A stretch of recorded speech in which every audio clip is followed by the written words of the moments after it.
जब विपक्षी दल का कोई प्रत्याशी किसी भी क्षेत्र में जीत जाता है तो सब कुछ ठीक रहता है, सब बढ़िया रहता है, बेहतर रहता है, कोई शिकायत नहीं। वहां ये कहा जाता है कि संगठन ने काम किया है, जनाधार काफी अच्छा रहा है, हमारे नेतृत्व की बड़ी भूमिका रही है। लेकिन जब किसी क्षेत्र में उनका प्रत्याशी हार जाता है तो सारा जो ठीक रहा है वो 3-4 बिंदुओं पर आके टिक जाता है। मीडिया पे टिक जाएगा, पुलिस पे टिक जाएगा, प्रशासन पे टिक जाएगा, सरकार पे टिक जाएगा। देखिए, ये तो मुझे लगता है एक राजनीतिक दल के लिए ये बात हर चुनाव में लागू होती है। जैसे कि भारतीय जनता पार्टी उन राज्यों में जहां वो चुनाव नहीं जीत पाते हैं वहां भी इसी तरह के आरोप उन्होंने लगाए हैं, चाहे वो पश्चिम बंगाल हो, तमिलनाडु हो या तमाम तरह के राज्य हों। इसी तरह से ये आरोप उन राज्यों में लगते हैं जहां पर यह पार्टी सत्ता में रहने के बावजूद हारती है। जैसे कि अभी कर्नाटक में हुआ, अभी आरोप तो नहीं लगे हैं लेकिन हाँ, कुछ समय पहले तक कर्नाटक में अन्य दलों द्वारा ये आरोप लगाया जा रहा था कि ईवीएम कहीं विदेश से आई है वगैरह वगैरह। तो मुझे लगता है इन आरोपों को इस नज़रिए से देखने की ज़रूरत है कि कोई भी पार्टी जिस राज्य में विपक्ष में है उसे इस तरह की चुनौतियों के लिए तैयार रहना चाहिए कि जो सत्ता पक्ष में जो दल है वो सत्ता पक्ष में है तो तमाम सारे और इस तरह के जो मुद्दे उठते हैं, जो मामले बनते हैं, उनको उन्हें एक विरोधी दल होने के नाते डील करना पड़ेगा, फेस करना पड़ेगा और इसके लिए उन्हें तैयार रहना चाहिए कि देखिए ये चैलेंजेस आएंगे, चुनौतियां आएंगे। और विपक्ष की एक बड़ी भूमिका है। शुरुआत से इस बात पर लगातार चर्चा हो रही है कि विपक्ष जो है एक महती और बड़ी भूमिका है। विपक्ष का यह अधिकार है, कर्तव्य है कि वो सरकार पर सवाल उठाए, सरकार के कामों पर सवाल उठाए, क्योंकि विपक्ष जो है ना वो एक बड़ी भूमिका अदा करता है। लेकिन विरोध के लिए सिर्फ विरोध करना ये कहां तक सही है, ये एक बड़ा सवाल, इस पर जरूर आएंगे। लेकिन अपना दल इसके जो प्रत्याशी हैं, जो उपचुनाव हुए हैं रामपुर की स्वार विधानसभा से, उनकी जो प्रतिक्रिया आ रही है वो भी एक बार हम सुन लेते हैं। जनता का बहुत प्यार मिला और जनता बहुत जो है बधाई की पात्र है और जनता ने विकास के नाम पर माननीय योगी आदित्यनाथ जी के और माननीय हमारे जो अध्यक्ष जी हैं अनुप्रिया पटेल दो जी चुनाव भी हुए और दोनों में जो भाजपा समर्थित हम बात करें या फिर अपना दल एस की बात करें, वो प्रत्याशी जीते और उनकी प्रतिक्रिया भी लगातार आ रही है। उत्तर प्रदेश के अलग अलग मेयर की जो प्रतिक्रिया है वो आ रही है कि कोई जो जीत रहा है वो कई संकल्प के साथ आगे बढ़ेगा। और लगातार हम सुबह से इस बात पर फोकस कर रहे हैं कि प्रत्याशी किसी का भी जीता हो लेकिन जनता सवाल जरूर करे, जनता अपने विकास के लिए आवाज जरूर उठाए। अकेले नहीं उठा सकते तो संगठित होकर उठाए, लेकिन सवाल जरूर उठाए, शिक्षा को लेकर, सुरक्षा को लेकर, सड़क को लेकर, अपने शहर को खूबसूरत बनाने को लेकर, क्योंकि ये आपका हक है, अधिकार है। अंशु जी जी प्लीज। बिना विपक्ष के तो कल्पना नहीं की जा सकती, लेकिन आज वही लोग तानाशाही कर रहे हैं जो कांग्रेस के 70 साल के लोकतांत्रिक उसमें स्पेस उनको मिला और उन्होंने अपने पैर पसारे, फले पूरे, आगे बढ़े, उन्होंने अपनी राजनीतिक जमीन भी बढ़ाई, झूठ भी फैलाया, सारी चीजें। लेकिन कम से कम उनकी जो मर्यादाएं हैं उनको तो देखना चाहिए ना। आप देखिए, मैंने इसीलिए बार बार कहा कि विपक्ष बराबर लड़ाई लड़ रहा है, लेकिन आप तो ट्विटर पे लिखते हैं मुख्य प्रधानमंत्री जी के नेतृत्व में चुनाव जीते हैं और जीते हैं आप पुलिस के नेतृत्व में, जहां कहीं आप पूरी पुलिसिया सिस्टम के दम पर चुनाव जीत रहे हैं। आप विपक्ष के प्रत्याशियों को जेल में डाल दे रहे हैं, आप जो पत्रकार को यह सवाल उठा रहा है उसको जेल में डाल दे रहे हैं, किसी को भी आप बोलने नहीं देंगे। और आज जिस तरीके का उत्तर प्रदेश में कई जगहों पर इस तरीके की घटनाएं सामने आई हैं, तो हम तो ये कहते हैं कि फेयर चुनाव करा लीजिए, क्योंकि जनता को आपके ऊपर भरोसा नहीं है। अगर भरोसा तो फेयर चुनाव किस तरीके का चाहते हैं? कुछ तो आपके पास प्लानिंग होगी, कुछ बिल्कुल। अगर हम तो बार बार हमारे नेता आदरणीय राहुल गांधी जी इस बात को कह रहे हैं कि इलेक्शन कमीशन को हाईजैक कर लिया गया है, हर जितनी ऑटोनॉमस बॉडी हैं, जितनी देश की संवैधानिक संस्थाएं, उन पर कब्जा किया जा रहा है। क्या उसी फेयर चुनाव के लिए वो अमेठी छोड़कर वायनाड चले गए? नहीं, बात इस जाने की नहीं, वो अमेठी छोड़कर नहीं गए थे, वो अमेठी भी लड़े थे, वायनाड भी लड़े थे। आप शायद इस बात को भूल गए, अमेठी वो लूज कर गए थे। अमेठी में जनादेश नहीं हमारे साथ था, लेकिन हम गए नहीं छोड़कर, आज भी अमेठी में है।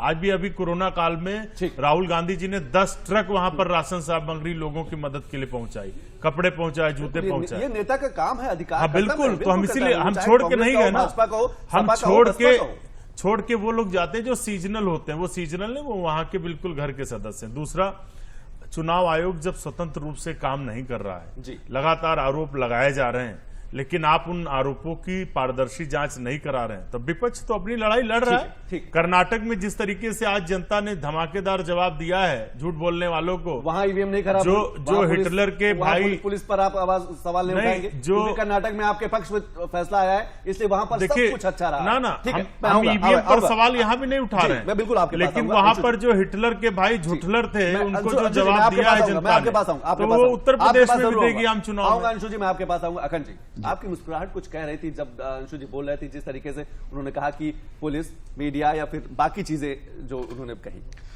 देखिए, ये तो किसी भी पार्टी के लिए, जैसा कि मैं रतनमणि सर से बिल्कुल इत्तेफाक रखता हूं कि जब भी सियासी दल का एक चरित्र है, और किसी भी सियासी दल का, चाहे वो सत्ता में हो या विपक्ष में हो, जैसे वो हारते हैं उनका बयान वैसे ही होता है, जिस तरीके से उत्तर प्रदेश में विपक्ष का बयान है, और जैसे ही वो जीतते हैं तो उनका बयान वैसे होता है जैसे कांग्रेस का बयान इस समय कर्नाटक में देखने को मिल रहा है। तो ये तो बिल्कुल जीत और हार का बयान है, लेकिन इन बयानों के बीच में एक सच्चाई बिल्कुल साफ है कि आप मुद्दों से नहीं भटक सकते। बिल्कुल, आपके जो मुद्दे हैं, आपकी जो मेहनत है, आपके जो कार्यकर्ता हैं, उनका किरदार किस तरीके से आप तय कर रहे हैं, ये आप नहीं भूल सकते। होता क्या है, चुनावों में जो बीजेपी जीत रही है या बीजेपी के जनाधार में लगातार इजाफा देखने को मिल रहा है 2014 से लेके अब तक, तो वो तमाम चुनाव हो रहे हैं लगातार। उत्तर प्रदेश में अगर देखा जाए तो एक साल छोड़ के हर 5 साल में 4 चुनाव हो जाते हैं।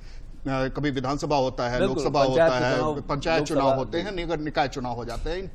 इन 4 चुनाव, 5 साल में 4 साल से चुनाव हो रहा है, और बीजेपी एक ऐसी पार्टी बनकर उभर रही है जो लगातार कार्यकर्ताओं से संपर्क में है। उसका चाहे वो राज्य स्तर का जो पार्टी संगठन है, वो अपने पन्ना प्रमुख तक से संपर्क में है। आपके यहाँ ये चीजें क्यों नहीं हो रही हैं? आप अपने कार्यकर्ताओं में इतना जोश क्यों नहीं ला रहे हैं? लगातार आपके मेहनत की बात होती है। एक निश्चित तौर पर निकाय चुनावों में, नगर निकाय चुनावों में जो दूसरे नंबर की पार्टी अभी भी बरकरार है, वो समाजवादी पार्टी बनके उभरी है। समाजवादी पार्टी के सामने अगर शीर्ष नेतृत्व की बात की जाए कि जिनके रैलियों की चर्चा अगर कर ली जाए, 9 रैली मात्र अखिलेश यादव जी ने की। मुख्यमंत्री हैं उत्तर प्रदेश के योगी आदित्यनाथ, वो कर्नाटक के दौरे पे भी रहे और तमाम जगहों पर रहे, और उनकी रैलियों की संख्या आप देख लीजिए।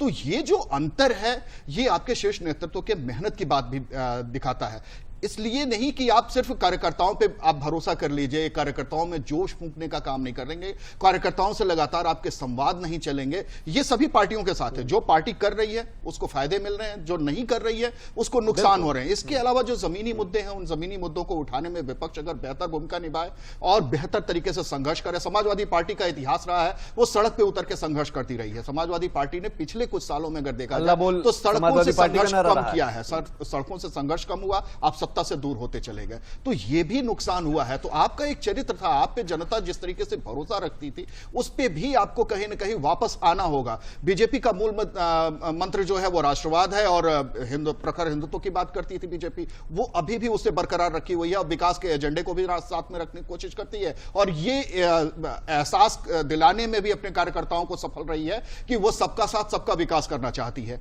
जो एक लाभार्थी वर्ग खड़ा करने की बात आती है, तो लाभार्थी वर्ग उसने पहले से खड़ा किया। 2019 में उसको फायदा मिला, 2022 में उसको फायदा मिला, और 2023 में नगर निकाय चुनाव में भी उसे फिलहाल इसका फायदा मिलता हुआ कहीं ना कहीं दिख रहा है। तो ये सारी चीजें भी आपको कहीं ना कहीं करनी पड़ेंगी। रतनमणि जी, कैसे देखते हैं कि आपको लगता है विपक्ष को बड़ा आकलन करने की जरूरत है, मंथन करने की जरूरत है, और खास तौर से जब बात खुद के मेहनत की हो, बात खुद कार्यकर्ताओं तक पहुंचने की हो, बात खुद संवाद करने की हो, तो आपको लगता है इसमें कहीं ना कहीं बड़ा बदलाव लाने की जरूरत है? और यही जो गैप आया है, संवाद में जो कमी आई है, कार्यकर्ताओं तक जो शीर्ष नेतृत्व है, जहां हमने देखा कि पिछले अगर 15 दिनों की बात करें तो मुख्यमंत्री योगी आदित्यनाथ ने 100 से ज्यादा छोटी और बड़ी जनसभाएं की, वहीं पर अखिलेश यादव का जो आंकड़ा निकल के आ रहा है वो 9 है। क्या आपको लगता है ऐसे में विपक्ष को ज्यादा सोचने की जरूरत है? देखिए, जो चुनाव के नतीजे निकले हैं उसमें अगर हम पूरी डिटेल को देखें तो ये बिल्कुल साफ दिखता है कि नंबर 2 पे, नंबर 3 पे,